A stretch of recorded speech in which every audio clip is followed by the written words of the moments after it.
Hello, PreSales community. It's James Kaikis, and welcome to the PreSales Podcast. Today, I am joined by Don Carmichael, founder of Winning Skills and Chief Strategy Officer at Avneo.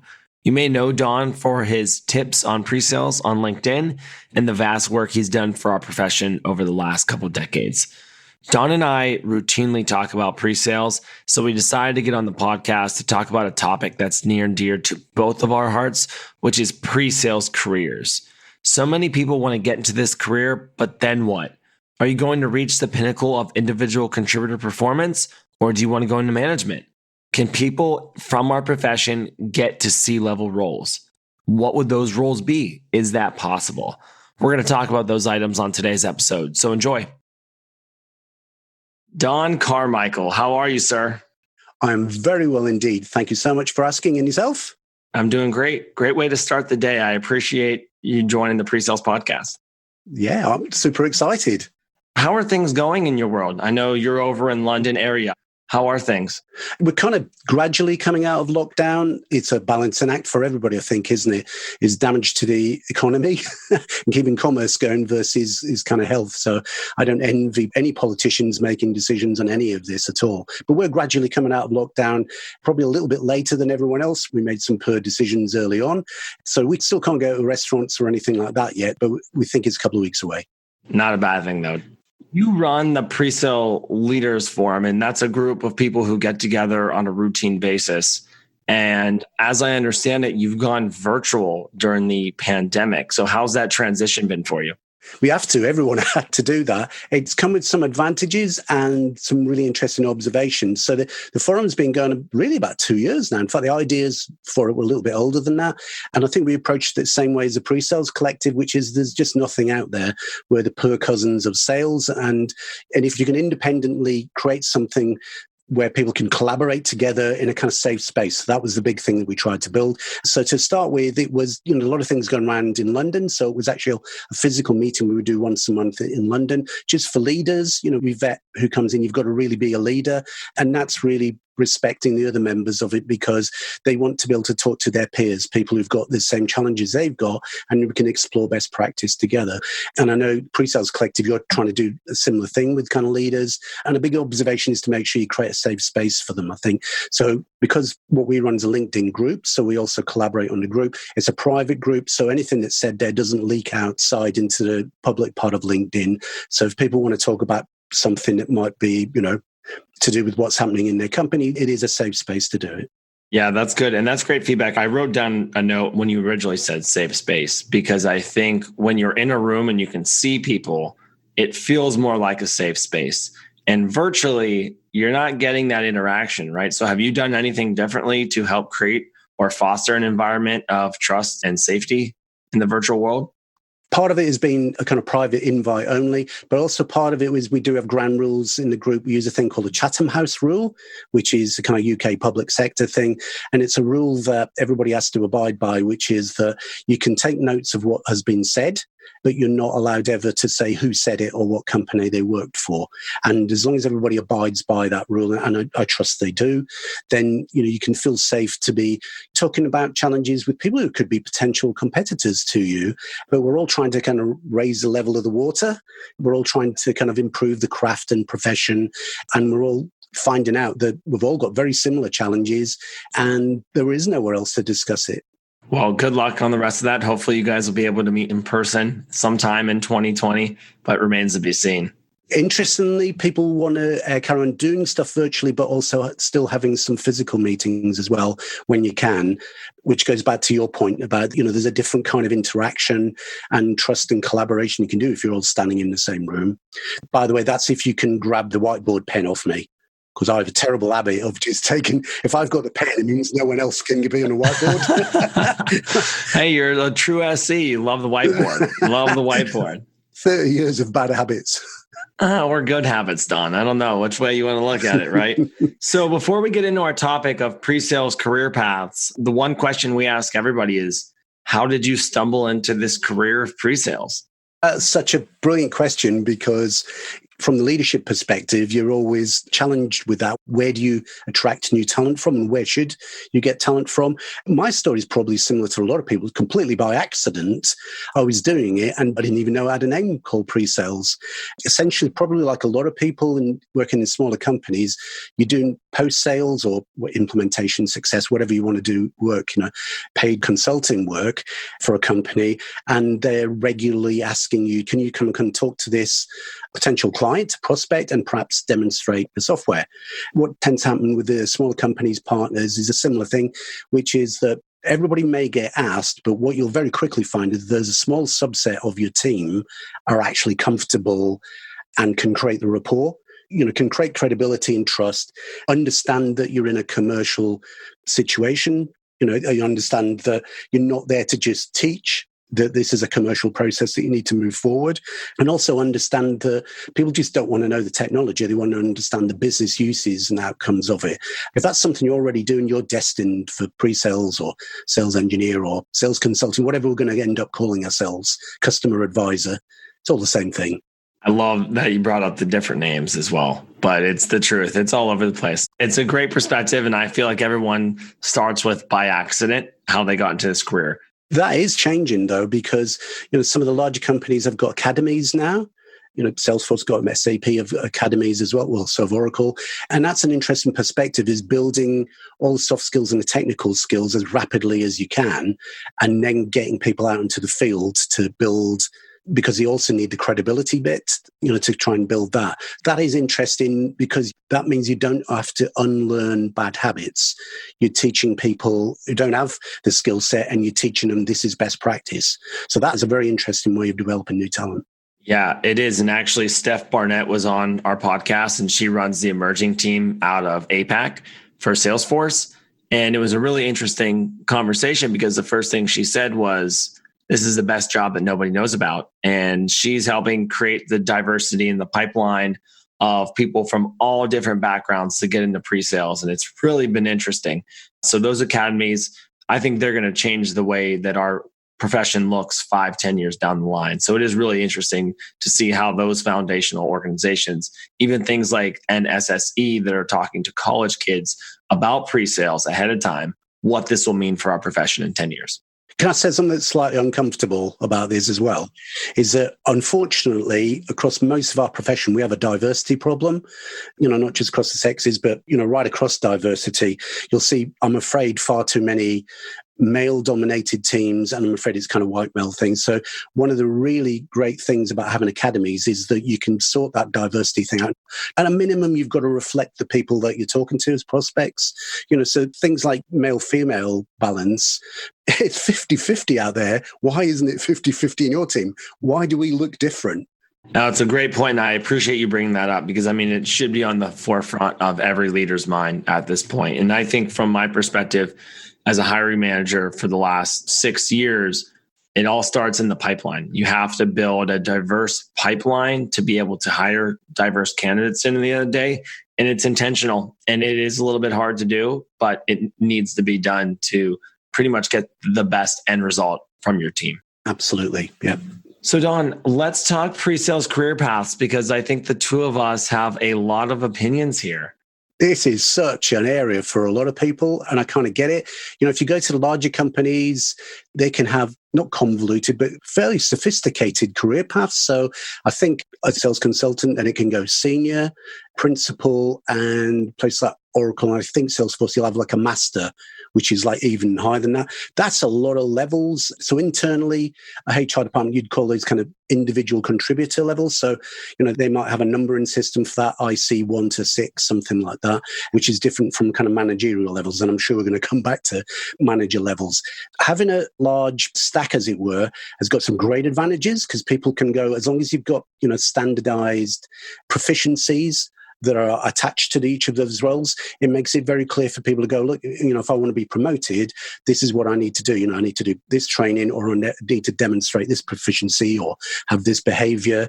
And if I can demonstrate that and show the success of it, I've earned a right to do that. And if you're early in your career, you'll absolutely want to do that. If you've done any kind of management training at all, you'll have come across Maslow's theory of hierarchy, which is all about kind of motivating people. And at the bottom layers of it, so think of it as a pyramid, are things like safety, friendship, that kind of thing.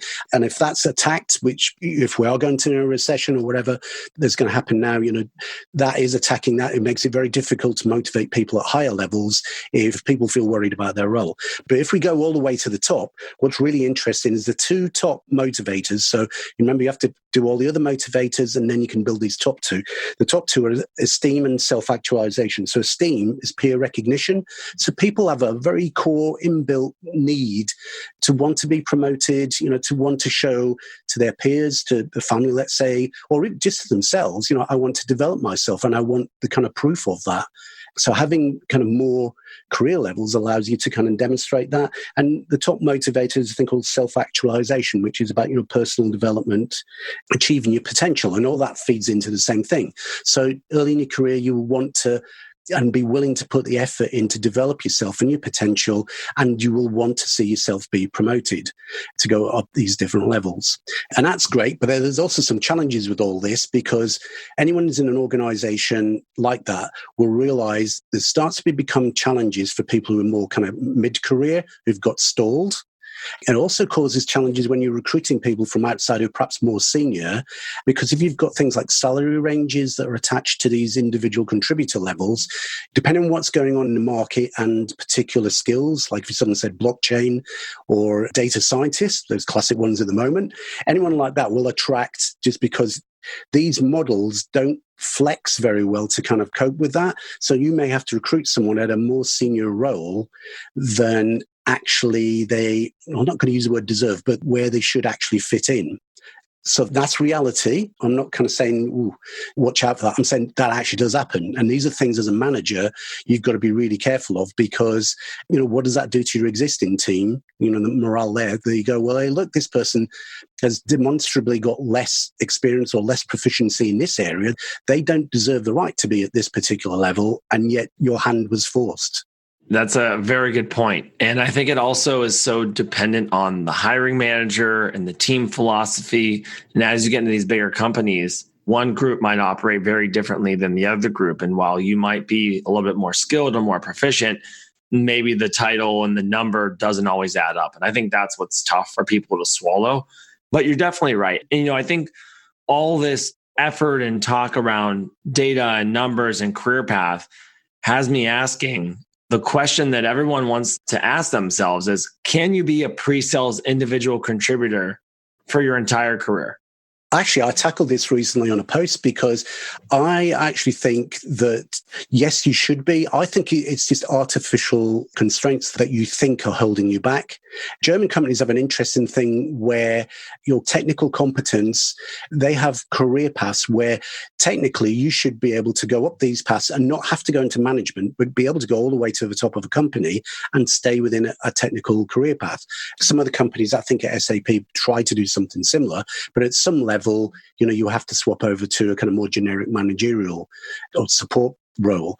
So I try to attack that, because I think we have such a complicated role. If you examine all the different skill sets, competencies, behaviors that actually make up a really successful pre-sales person, it's just mind-boggling, all the way from kind of technical architectural skills, communication soft skills, the business skills, the commercial skills, socially competent as well. This is a massive, massive skill set, and you're going to spend the rest of your life. There's no way at all you're going to master all of that. You're going to spend the rest of your life just trying to kind of build these. So there has to be room to do that. So maybe sometimes there's an argument in saying, don't have these elaborate different kind of career levels. If you could kind of float within a pool where we're all collaborating with each other, and you can rise and fall based on, what you feel more comfortable with, or what you're excelling at, or what you're more credible. If you come from a business background into pre-sales, that gives you some massive advantages, because you are so much more incredible in front of clients, because you can say, hey, I've done your job. I felt your pain. I understand your fears. And they will buy into that and say, this is my advice. This is what I did. How I overcame it. This is how I created value. This is how I achieved the outcomes. I love the talk track about subject matter experts. Anyone who wants to get into pre-sales in general, I say, understand the field that you're in and try to find a pre-sales role that is doing that. Like, for instance, I was an operations guy and I was in hospitality operations. So I went to a hospitality tech company and that's where I started my career. And it's good to see that progression. But I am glad to hear you say that pre-sales can be a career forever, because I think that there's so many times people think that they have to go to management. Management is the next step, when in reality, not everyone is built to be in management. And sometimes you're a lot happier as an individual contributor. You're more impactful. And I think there's a lot of societal pressures that say, hey, you need to manage and you need to lead people, but that's not always the case. And so I really do hope that, Pre-Sales Collective help people realize that you can be in this career forever. You can have a lot of fun. You can make a lot of money. You can solve a lot of problems. It's really a great career and you can be in that forever. The post I made recently was that really what you're probably aspiring to and the most value you could be to a company is almost something like a chief technology officer. Or you have to be careful with that, because companies already have someone called that, but it's an inward looking role. This is an outward looking role. Chief technology, you understand where technology is going, what's going to happen 5 years, 10 years, can break that down by industry sector. Someone who's a good communicator, can build the influencer using all these different tools, social video, is great at projecting, the company and the kind of vision. So even if it's not called a chief technology officer, and I will hold there and say some companies have really got this. There are multiple CTOs at some place like SAP, who's just a MuleSoft, have just done something similar as well. Someone who's a very senior pre-sales person that has become CTO. And it's a chief evangelist role. And certainly the way pre-sales is going and the way we need to kind of scale ourselves and the way we need to get our influence earlier in the buying process, we need to kind of, be on video, be social. We need to get our influence out there because people want to meet us. They love to get access to us because they go, wow, you're credible, you know what you're talking about, and you can span that technology business divide and have the empathy to overcome, like I said, fear, the desires that people have. How are you going to create success? I love that talk track, Don, because I think as we continue to talk about where pre-sales can go or where leaders can go, I think that CTO has got to be in the talk track, right? Maybe it's CIO, maybe it's CCO, CSO. And I think those C-level roles need to exist for our community. And people need to know that if you aspire to go upward, that you can be a C-level in pre-sales. And I think that's where the biggest change has to be. So for instance, like I think a chief customer officer, if you've been in pre-sales and or in post-sales, that role tends to be someone that fits our profile. And so I would love to see more people in that type of role. Just to kind of reflect on this, there's John Kera, who I know you talk to regularly. He's just published a new book called The Sales Engineer Manager's Handbook, which I would recommend. And he's got a great bit of research on there. It's on page 57 if you're interested, which is they asked 3,800 SEs over the last kind of 4 years. They asked them 30 months from now, what role, job, position would you realistically like to have as the next step in your career? Now, what's really interesting and is the difference between what we've just talked about and where we are now is 40% said they want to be in management, probably because that's the only role they see as evolving themselves within a company. Good on thumbs up to the 31% who said become a better SE. The companies have got to find a way of encouraging that because it's such an amazing and hard-fought skill set that you have. They've got to find a way for you to kind of influence more people, for more people to kind of meet you, and that's going to be like, say, video, kind of social, wherever. And then other people saying other roles, talk about, product marketing, services. I mean, the big one we should be talking about is customer success. So shout out to Salesforce for this one, because I think it was only a year ago I had a look at the job description because I was interested in this for a customer success director at Salesforce. And easily 85% of that role, if I ticked off what a competent pre-sales person, the skills, proficiencies they have, 85% overlap with customer success. You're obviously measured in a different way. But of course, there's a massive overlap. You need to know the technology, you need to understand the business, understand value propositions and kind of outcomes, success. What skill set do you need to do that? Well, of course, it's the same thing, isn't it? So I think it's an evolution really where, those roles are merging. I know some people aren't there yet. Some people still think customer success is really like an evolved support role, but it can't be. It's got to be a lot more about the empathy, the discovery skills, the credibility that pre-sales have. It's got to be a very similar role. I agree. Don, I want to step back to some of the individual contributor items. So one of the things that pegs me as a leader is the obsession around going up market as a career progression.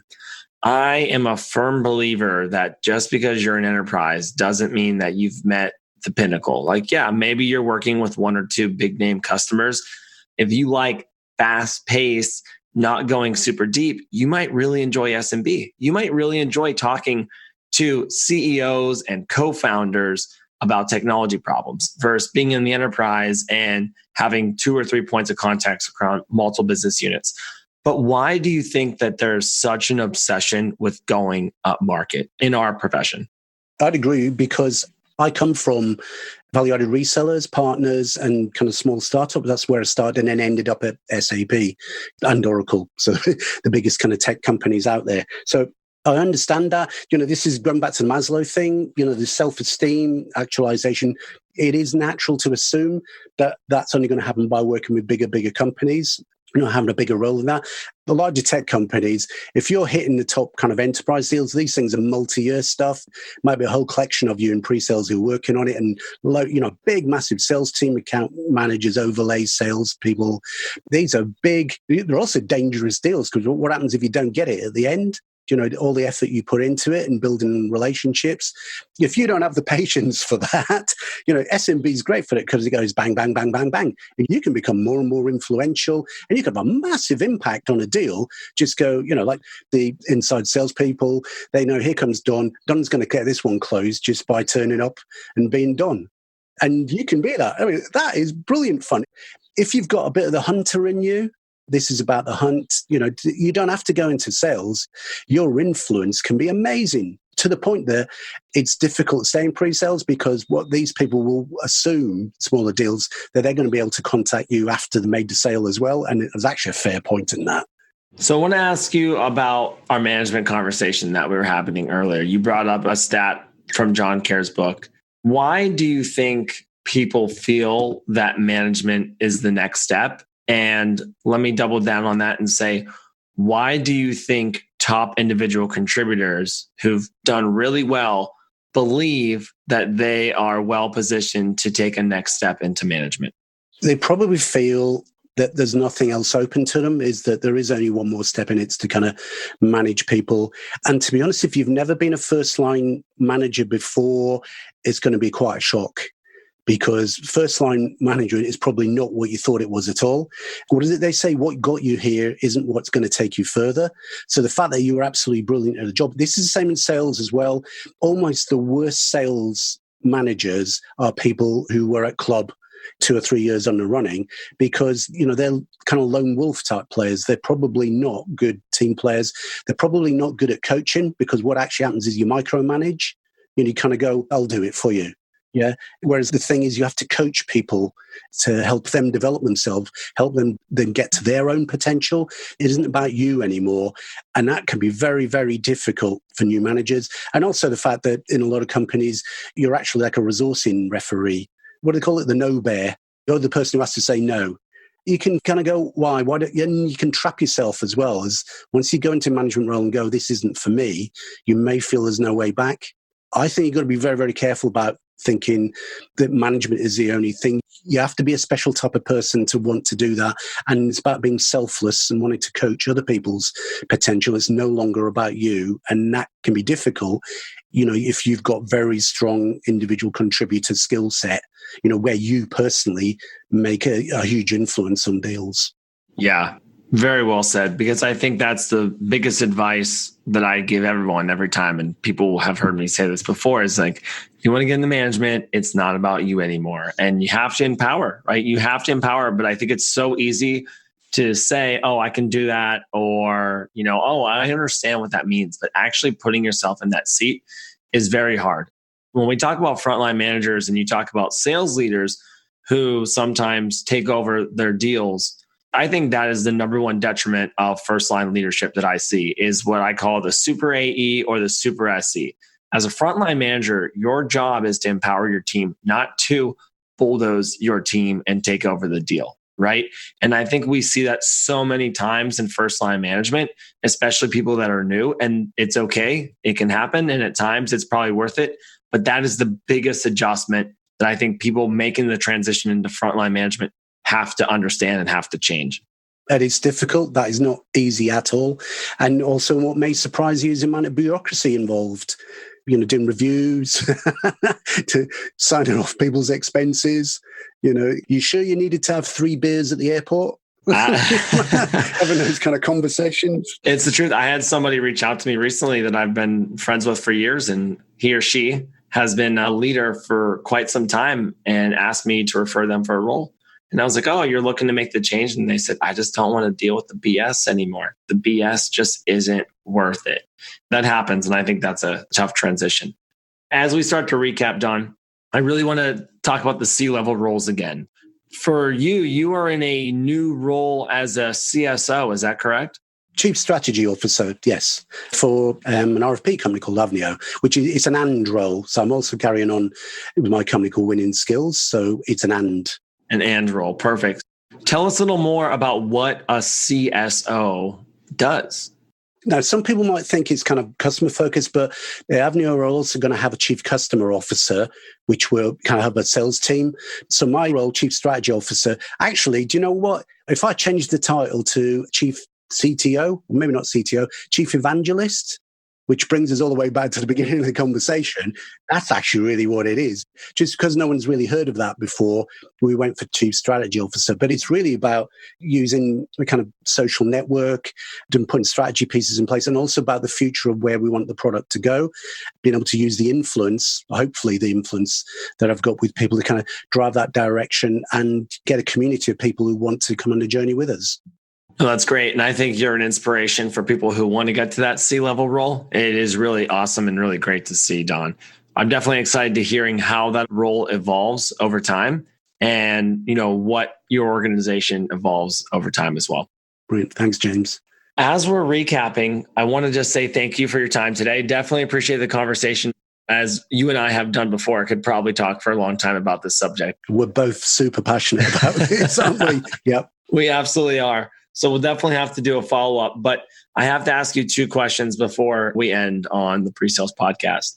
Number 1, what is your favorite thing about the pre-sales role? I think the diversity, where it goes all over the place, is just brilliant. And this thing, I'm never going to be able to master it all. It's not like a technical role where I'm going to get 2 qualifications and go, I know this. That is never going to happen. Great perspective. I like that a lot. And what advice do you have for people who are unsure if pre-sales is a long-term career? Do you know what? I'd ask your organization management, your leaders, pre-sales, and ask them about how could you evolve into this chief technology officer, this chief evangelist role, because it's a role they don't have at the moment, quite possibly, but there are enough large tech companies who are doing this that, there are some leading lights. So, ask how you can build a new career path that allows you to do that, because the value you'd bring to the organization would be unbelievable if you build your communication skills, be credible, be an influencer, be able to communicate a vision, not rambling like I'm doing at the moment. But if you can do all of that, you're massively valuable. And in the new world of scaling business to business, where there's a lot more kind of lower tech sales stuff, there's a lot more of the buying process that's happening before they meet the tech company. You have to find a way of inserting your influence into that research phase. And you are ideally placed. It's not marketing, it's not sales, it's you. You are the most influential person. Well said, Don. Well, thanks again for your time today. Really appreciate having you on the PreSales Podcast, and talk to you next time. Brilliant. Thanks, James. Thank you for listening to today's episode, PreSales Community. I always enjoy talking to Don, and Don's journey is really inspirational. Really, where he's come from and where he continues to go, and leading from the front is amazing, and I can't wait to see what he continues to accomplish. Recapping today's episode, let me be very clear that don't let anyone tell you that you cannot be in pre-sales forever. This role is so fun. It's so impactful. It's diverse. And I can't imagine why anyone would think of it as a stepping stone to product or product marketing or sales in general.